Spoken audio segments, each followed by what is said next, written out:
तो आप सोच रहे होगे ना दोस्तों कि इस चीज़ के जैसे ये पाउच आते हैं तो हम तो हमेशा फेंक ही देते हैं, तो मैं किस लिए दिखा रही हूँ इनको। लेकिन ये बहुत काम आते हैं, जब आप ट्रैवल करते हो तो ये बहुत काम आते हैं।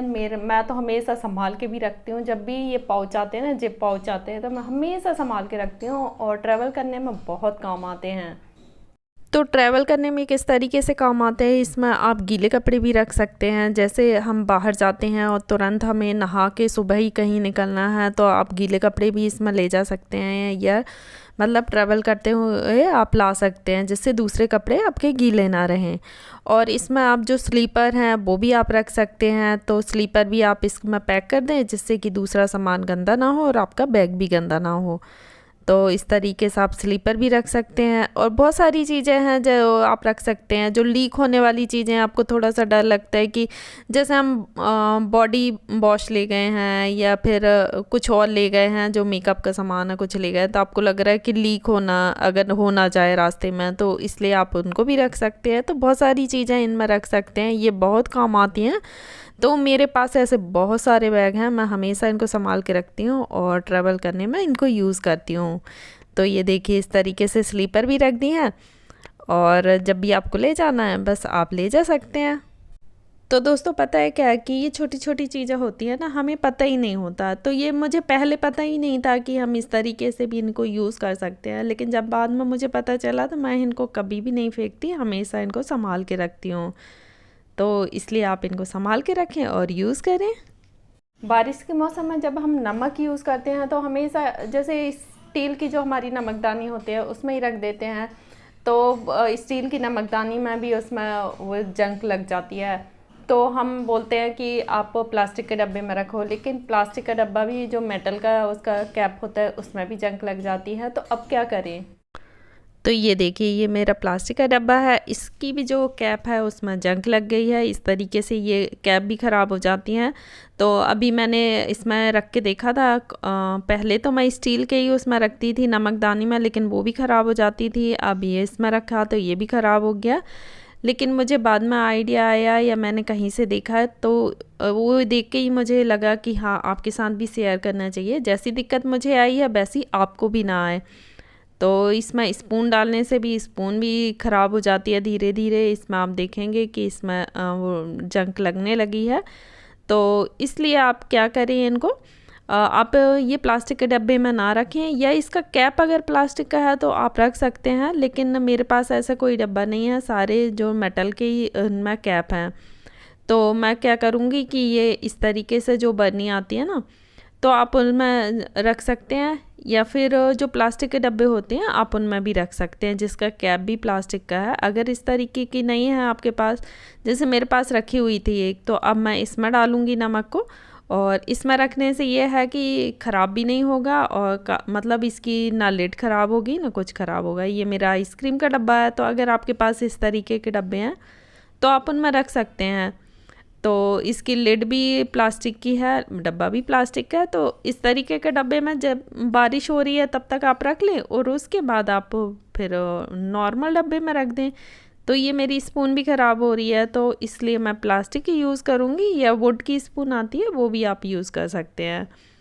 तो इसी तरीके से अपने जो डब्बे हैं वो बचा सकते हैं। नमक को मतलब बारिश के मौसम में किस तरीके से रखना है वो आप यूज़ कर सकते हैं। जब हम शॉपिंग करने जाते हैं तो पेपर बैग तो हमारे पास बहुत सारे आ जाते हैं, तो कभी कभी उसमें ऑप्शन रहता है कि आपको अगर लेना है तो लो, नहीं लेना तो ना लो। अगर आपके पास पैसे में अगर वो दे रहे हैं, जैसे कभी कभी चार्ज करते हैं थोड़ा सा, तो अगर चार्ज कर रहे हैं तो आप पेपर बैग ना लें, कोशिश करें कि घर से ही अपने बैग ले जाएं। अगर चार्ज नहीं कर रहे तो आपको लेना तो ले सकते हैं, नहीं तो अगर यूज़ हो रहा है घर में तो ले सकते हैं, नहीं तो ना लें, अपना खुद का ही बैग ले जाएं। तो इस तरीके के जो पेपर बैग आ जाते हैं ना, तो हमें रीयूज़ किस तरीके से करना है। तो मेरे पास काफ़ी सारे पेपर बैग पड़े हुए हैं, तो मैं आज एक पेपर बैग को आपको रीयूज़ करना बताऊंगी। तो ये मेरा पेपर बैग है। तो जो भी पेपर बैग जैसे थोड़ा सा मोटा हो, उसका पेपर मोटा हो, आप वो यूज़ करें। थोड़ा सा हार्ड पेपर हो और थोड़ा सा मतलब पतला पेपर ना हो बस। तो इस पेपर बैग को हम सबसे पहले क्या करेंगे कि इसको खोल लेंगे। तो जहाँ से ये चिपका हुआ है सारी जगह से हम इस तरीके से खोल लेंगे। थोड़ा सा फटेगा तो कोई बात नहीं, फटने दें, लेकिन आराम से ऐसे हाथ से खोल लें इसको।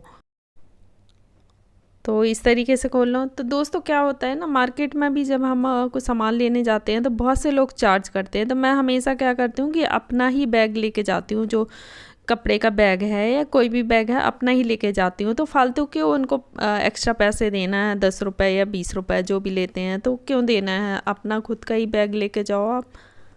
लेकिन कभी कभी क्या होता है कि हम बैग ले जाना भूल जाते हैं, तो फिर लेना ही पड़ता है। कुछ कुछ जगह पे फ्री में ही मिलता है, मतलब वो चार्ज नहीं करते, बस ऐसे ही दे देते हैं। तो ये मैंने बैग अपना पूरा खोल लिया है, कुछ इस तरीके से हो जाएगा खोलने के बाद। अब हम इसको ड्रॉअर में लगा देंगे। तो ये पहले मेरा पतला वाला पेपर लगा हुआ था, लेकिन जो मोटा पेपर होता है ना, उसको लगाने से ये हिलता भी नहीं है, फटता भी नहीं है, ख़राब भी नहीं होता। और मोटे पेपर को थोड़ा सा गंदा होने के बाद आप गीले कपड़े से साफ़ भी कर सकते हो। तो ड्रॉअर से मैंने निकाल लिया है पेपर, और इसके बाद गीले कपड़े से ड्रॉअर साफ़ कर देंगे। तो मेरी किचन काफ़ी पुरानी है और हम रेंटेड मकान में रहते हैं, तो इसको चेंज भी नहीं करा सकते। तो इसलिए इसी को हमें अच्छे से मैनेज करके रखना पड़ता है। और बैग के जो धागे लगे हुए हैं वो भी निकाल लेंगे। तो उसको निकालने के लिए भी आराम से निकल जाएंगे, इसको कोई काटने या वो करने की ज़रूरत नहीं है। ये हैंडल भी आप रख सकते हैं, और दोबारा इनको कभी यूज़ करना पड़े तो यूज़ भी आप कर सकते हैं। तो ऐसे छोटी छोटी चीज़ें मैं हमेशा संभाल के रखती हूँ। कभी किसी चीज़ को बांधना है या हैंग करना है तो आप इनको यूज़ कर सकते हैं। और इसको हम इसमें ड्रॉअर में लगा देंगे। तो इसके साइज़ का आराम से आ गया है, और जो फ़ोल्ड किया हुआ था वो मैंने ऐसे ही फ़ोल्ड कर लिया। आप चाहें तो इसको काट भी सकते हैं। तो ये देखिए कितने अच्छे से आ गया ना। और अब जो भी इसमें डब्बे रखे थे हम रख देंगे बस। तो ये मोटा पेपर होता है, जो मैंने पहले ही बताया कि मोटा पेपर होने से ये होता है कि ये ख़राब भी नहीं होता, फटता भी नहीं है। अगर थोड़ा सा ख़राब भी हुआ तो हम इसको गीले कपड़े से साफ़ भी कर सकते हैं।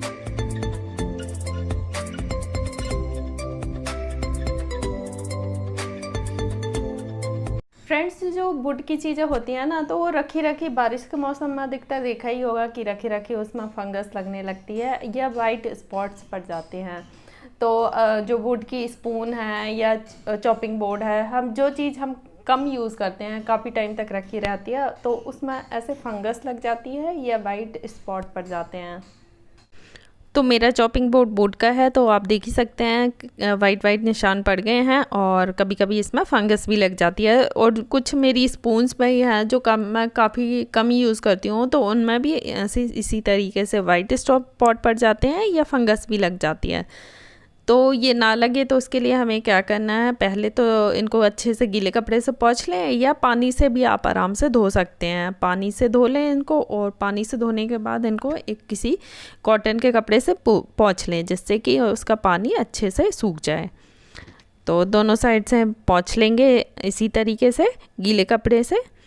ये देखिए गीले कपड़े से पोंछने के बाद ये आपको कितना क्लीन दिखने लगेगा। इसमें ज़्यादा मेहनत करने की ज़रूरत नहीं पड़ेगी, बस आप थोड़ा सा गीला कपड़ा से साफ़ कर दोगे, बिल्कुल साफ़ हो जाएगा। लेकिन दोबारा रखोगे तो फिर फंगस आ जाएगी इसमें, तो इसलिए आपको साफ़ करके और इसमें थोड़ा सा हमें ऑयल डालना है। तो जो आप सरसों का या जो भी आप खाना बनाते हैं वो ऑयल डाल दें, 2 से 3 बूंद।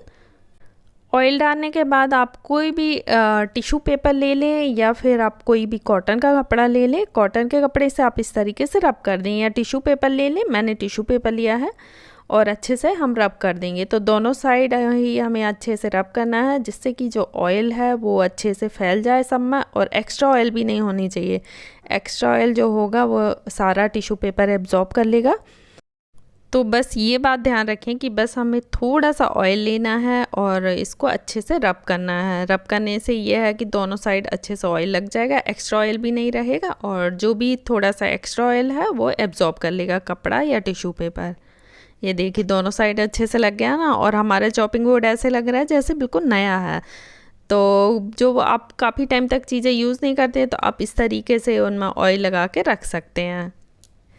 तो फ्रेंड्स, आज की हमारी वीडियो कैसी लगी हमें कमेंट्स में ज़रूर भेजें, और हमारे चैनल पर अगर आप नए हैं तो सब्सक्राइब करना ना भूलें। वहीं दिखेगा एक छोटा सा बेल बटन, तो उसको भी आप प्रेस कर दें, जिससे आने वाली वीडियो की नोटिफिकेशन सबसे पहले आपको मिल सके।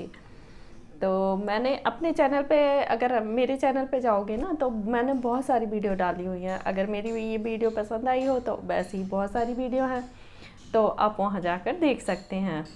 तो आज के लिए बस इतना ही, मिलते हैं अगली वीडियो में। Thank you.